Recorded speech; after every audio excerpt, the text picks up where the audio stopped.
महाराष्ट्र नवनिर्माण सेना के अध्यक्ष राज ठाकरे एनडीए में शामिल होंगे कि नहीं, इसी को लेकर जो है बड़ा ऐलान अभी आना बाकी है। लेकिन जिस तरीके से राज ठाकरे के घर पे लगातार मीटिंग का दौर शुरू है, ऐसे में ये कहा जा सकता है कि वो आने वाले समय में एनडीए में शामिल हो सकते हैं।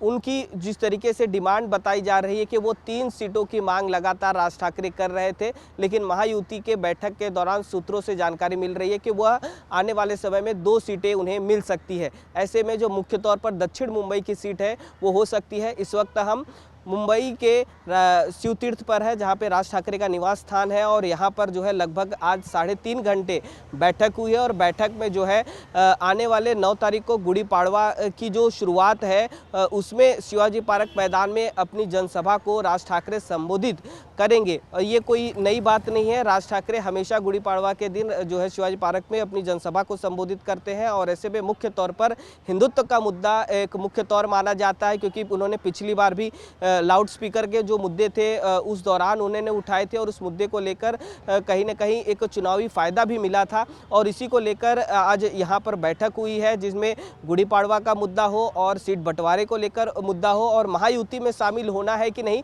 उनका मुद्दा हो, इन विषयों को लेकर जो है पूरी तरीके से चर्चाएं हुई है। और अब आने वाले समय में इसी शिवाजी पार्क मैदान में जो है अपनी जनसभा को वो राज ठाकरे संबोधित करेंगे। और जो है अब जिस तरीके से उन्होंने पिछली बार जिस तरीके से हिंदुत्व का मुद्दा उठाया था, और क्या देखना यह है कि आने वाले लोकसभा चुनाव में वो किस मुद्दों को उठाएंगे, क्योंकि उनके जो सामने है उनके भाई उद्धव ठाकरे भी है। और इस तरीके से शिवसेना वर्सेस मनसे की जो लड़ाई है, ठाकरे वर्सेस ठाकरे की लड़ाई जो है आने वाले लोकसभा चुनाव में देखने को मिल सकता है। तो इसी को लेकर आज यहाँ पर चर्चा हुई है। अब देखना यह है कि राज ठाकरे अपनी इन चर्चाओं के बीच में कब एनडीए में शामिल हो सकते हैं और लोकसभा की किन चुनावी सीटें उन्हें मिलती है और उस पर वो लड़ते हुए दिखाई देंगे। वीडियो जर्नलिस्ट सिद्धांत के साथ राहुल शुक्ला, आवाज़ इंडिया न्यूज़, मुंबई। आज की मीटिंग ये सिर्फ गुड़ी पाड़वा जो 9 तारीख को है, जो हर साल हमारा त्यौहार यहाँ पे मनाया जाता है, उसकी तैयारी की मीटिंग थी। और उस तैयारी की मीटिंग के बारे में सम्मान्य नितिन सरदेसाई साहब ने आपको पूरी जानकारी दी है। बाकी जो आपको चाहिए वो थोड़ा वक्त का इंतज़ार करो। राजनीति में जिसके पास पेशन है, संयम है, धैर्य है, वही आगे जाके थोड़ा इंतज़ार करेंगे तो सभी जो क्वेश्चन मार्क है, प्रश्न है, उसके जवाब आपको 1-2-4 रोज में मिल जाए। मेरी जानकारी के हिसाब से ये अखबारों में और आपके मीडिया में आई हुई बातें है।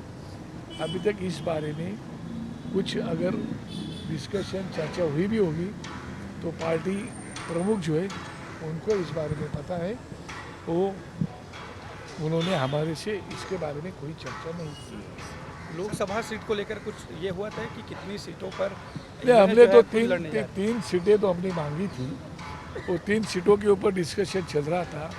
आखिर में हमने तो 2 सीटें मांगी है, उसके ऊपर साहब और उनकी पार्टी का डिस्कशन कहाँ वो तो पार्टी है, उसके बारे में पार्टी हेड ही बात करेंगे तो अच्छा रहेगा। 2 सीटों में क्या साउथ मुंबई की सीट है सर? अभी तो उसके बारे में हम लोग को जानकारी नहीं। एक सवाल यह है कि एमबीए में जो वीवीए के शामिल होने की चर्चा चल रही थी, आज वंचित बहुजन आघाड़ी ने अपने कैंडिडेट्स के अनाउंस कर दिए हैं। क्या देखते हैं कि कहीं ना कहीं विपक्ष जो है बिखरा हुआ नजर आ रहा है आपको? ये मुझे ऐसा लग रहा है कि विपक्ष भी एक साथ रहना चाहता है और महायुति भी एक साथ रहना चाहती है। आखिर में जो सवाल उठता है वो सीट के बंटवारों का सवाल है, और उसके ऊपर से थोड़ा आनाकान होता है, तो उसके ऊपर जल्दी कोई निर्णय हो जाएगा। अभी बहुजन आघाड़ी ने तो 9 कैंडिडेट अपना अनाउंस कर दिया है, ठाकरे गढ़ ने भी अपना 16-17 कैंडिडेट अनाउंस कर दिया है। तो ऐसा हर पार्टी अपना अनाउंस करती है।